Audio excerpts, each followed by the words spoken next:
there is a sense now that there's a much greater sense of responsible capitalism that business has to uphold. But what do you think business can do to step into the void that's being left by government?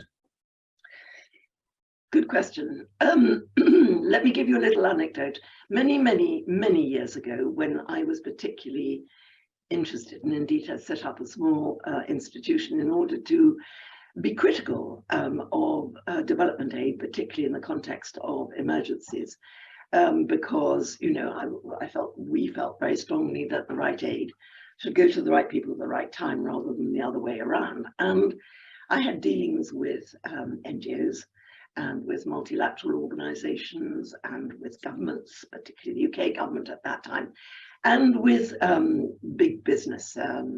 And of all those groups, big business not only delivered in terms of actually supporting us, but articulated why they were supporting us, were completely upfront about what they wanted to get out of it, and they were very efficient. And that was a big eye-opener for me. So, I mean, I think that obviously the major goal, raison d'etre, as it were, of business is commercial success. That they have to do for themselves and their shareholders. But what it seems to have happened over the last decades, well, the last few decades, is that business has recognized that in order to achieve that, they too themselves have to be pretty squeaky clean. And that means being transparent, not always the case, by the way, but nevertheless, there is a move towards that.